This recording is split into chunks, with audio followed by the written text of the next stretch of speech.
अगर आप सामने से अगर कैमरा लगा देंगे तो पीछे वालों के लिए बहुत दिक्कत हो जाएगी। अब खाली तो हम नहीं करवाएंगे, अब तो भरने का काम कर रहे हैं।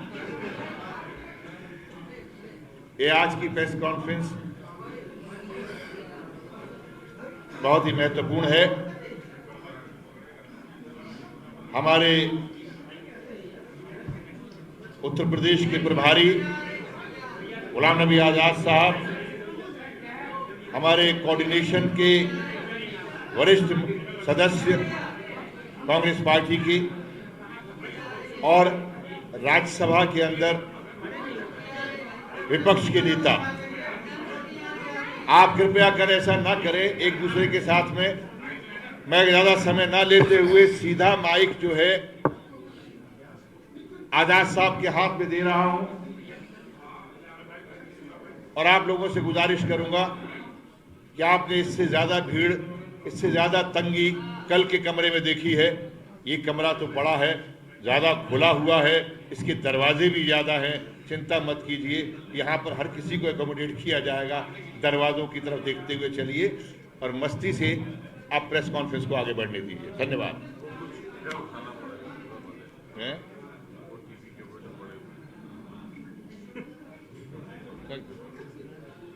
अध्यक्ष जी और मेरे सभी समझ साथी और पत्रकार साथियों,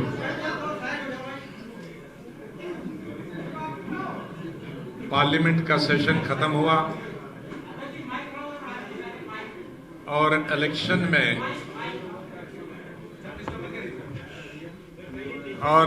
में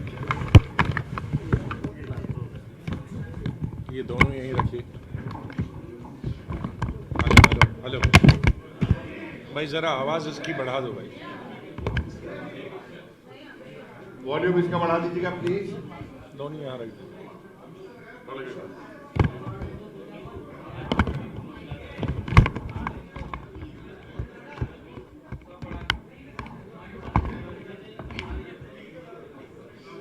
पार्लियामेंट का सेशन खत्म हुआ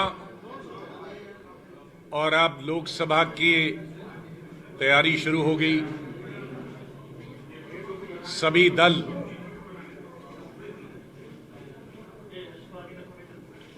अपनी शक्ति के अनुसार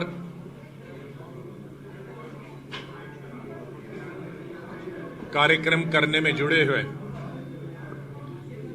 नेशनल लेवल पे भारतीय जनता पार्टी को 4.25 साल हुए।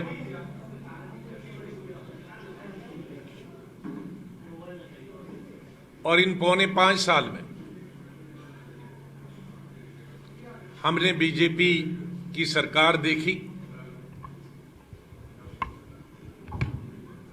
और हमारे देश के प्रधानमंत्री, चाहे वो किसी भी पार्टी से चुन के आए हों, लेकिन देश के प्रधानमंत्री हैं, उन्होंने पहले दिन से ही और आज तक हर सभा में देश प्रदेश में ये सवाल उठाया कि 70 साल में कांग्रेस ने कुछ नहीं किया। तो मैं आज शुरुआत माननीय प्रधानमंत्री जी से शुरू करता हूं। माननीय प्रधानमंत्री जी, आज जिस देश के आप प्रधानमंत्री हैं, भारत,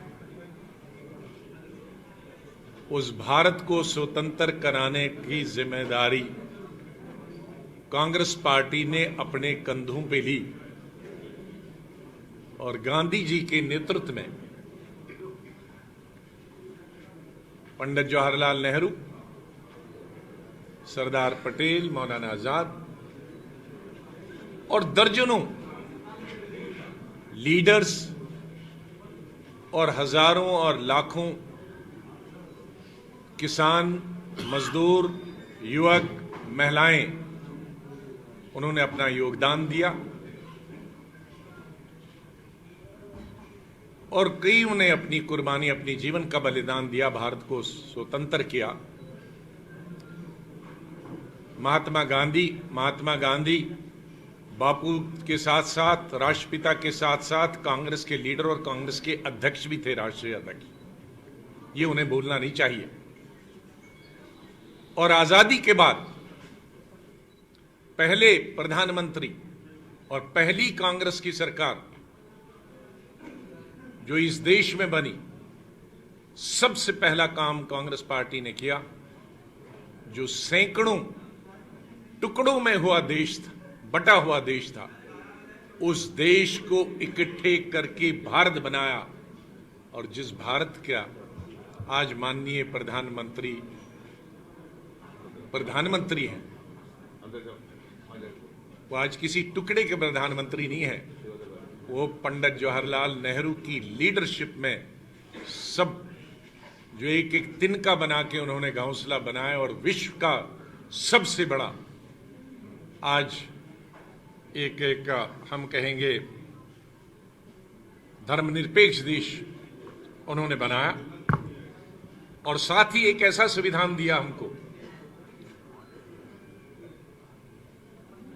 कि जिसमें सभी नागरिकों को सामाजिक, आर्थिक और राजनीतिक न्याय मिले और सभी को अपने विचार रखने का अवसर प्राप्त हो और समाज के सभी देशवासियों को, चाहे उनकी धर्म और जात कुछ भी हो, उनके बीच में भाईचारा बनाने का प्रावधान रखा और सभी धर्मों को, चाहे वो हिंदू हो, मुसलमान हो, सिख हो, ईसाई हो, जैन हो, मत हो, पारसी हो, जितने भी भारत में धर्म, उनको अपने धर्म की पूजा पाठ इबादत करने की पूरी आजादी दी। वो स्वतंत्र है, किसी भी धर्म पर, किसी भी मजहब पर रुकावट नहीं है अपनी पूजा पाठ और अपने धर्म का पालन करने के। ये भारत का निर्माण गांधी जी और उसके बाद नेहरू जी के नेतृत्व में कांग्रेस पार्टी ने किया।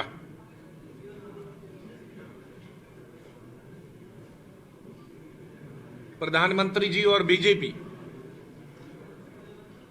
तो कहते थे, लेकिन मुझे अफसोस हुआ कुछ लीडरों ने हमारे कल भी इसका उल्लेख किया कि कांग्रेस ने अधिकतर सरकार बनाई है, लेकिन शोषित और दलित, अल्पसंख्यक, किसान, मजदूर के लिए ज्यादा काम नहीं हुआ या उनको लाभ नहीं पहुंचाया। तो मैं उन तमाम पार्टियों और पार्टियों के नेताओं से इतना कहना चाहता हूं, बड़ी निम्रता से, बड़े अदब से, कि हमारे देश में सबसे शोषित जो था, सबसे गरीब, कमजोर वर्ग जो था, वो दलित समाज था। और दलित समाज की लड़ाई गांधी जी ने आजादी से कई साल पहले शुरू की थी। छूत छात की लड़ाई गांधी जी ने आजादी की लड़ाई से पहले शुरू की। उस वक्त एक मैगजीन उन्होंने शुरू किया था, पेपर शुरू किया था, हरिजन। हालांकि बाद में उसमें तब्दीली लाई गई कि हरिजन नहीं बोलना चाहिए, लेकिन उस वक्त उसी नाम से हमारे दलित भाई जाने जाते थे। तो उसके लिए लिखना खुद गांधी जी लिखते थे और समाज में वो ऐसा वातावरण बनाने का प्रयास कर रहे थे कि हमारे भारत में कोई छोटा बड़ा नहीं है, समाज में सब बराबर है। तो आजादी से पहले की लड़ाई हमारे दलित भाइयों को समाज में उनका मकाम मिले, उनका उत्थान हो, उसके लिए लड़ाई लड़ी। और जब पंडित जवाहरलाल नेहरू की स्वतंत्र भारत में सरकार बनी, तो सबसे पहला काम जो हमारे संविधान में उन्होंने रखा, हमारे दलित भाइयों के लिए, शेड्यूल ट्राइब भाइयों के लिए रिजर्वेशन, नौकरियों में रिजर्वेशन, पार्लियामेंट में रिजर्वेशन, विधानसभा में रिजर्वेशन, ये इससे उत्थान होता और जिससे वो समाज का एक हिस्सा, मजबूत हिस्सा बने। पार्लियामेंट और सरकारें चलाने में उनका योगदान तब से लेकर और आज तक चल रहा है। हमारी ही सरकार ने 90s में,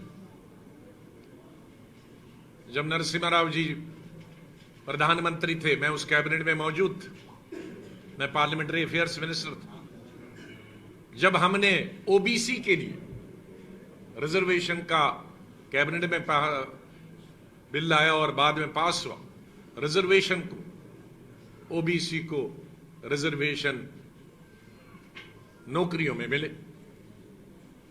इसी तरह से एससी एसटी के लिए हमने फाइनेंस डेवलपमेंट कॉरपोरेशंस बनाई, बाद में ओबीसी के लिए फाइनेंस डेवलपमेंट कॉरपोरेशन बनाई। इसी तरह से स्कॉलरशिप, एडमिशन होना, लेकिन एडमिशन काफी नहीं था दलित के लिए, एडमिशन काफी नहीं था स्कूलों और यूनिवर्सिटीज में, कॉलेजेस में दलितों को, शेड्यूल ट्राइब के लिए और बैकवर्ड के लिए या अल्पसंख्यकों के रखने के लिए, खाली उससे काम नहीं बना। तो स्कॉलरशिप हमने शुरू कर दिया दलित के लिए, शेड्यूल ट्राइब के लिए, बैकवर्ड्स के लिए, अल्पसंख्यक के लिए। हॉस्टल्स अलग बनाए, अनटचेबिलिटी का कानून, छूतछात का कानून कांग्रेस ने बनाया, सर पर मैल ढोने की जो प्रथा थी उसको कांग्रेस पार्टी ने उस पर कानून बनाया। तो अगर उसके बाद भी ये हम पे इल्जाम लगे कि हमने अपने शोषित भाइयों के लिए, दलित भाइयों के लिए, शेड्यूल ट्राइब के लिए, अल्पसंख्यक के लिए, गरीबों के लिए काम नहीं किया, तो मेरे ख्याल में वो हमारी सरकार के साथ और हमारी लीडरों के साथ इंसाफ नहीं कर रहे हैं। अल्पसंख्यकों के लिए, जैसे मैंने शुरू में कहा, और आप सुन रहे थे गुलाम नबी आजाद को प्रेस कॉन्फ्रेंस कर रहे हैं और काफी सारी बातों की जानकारी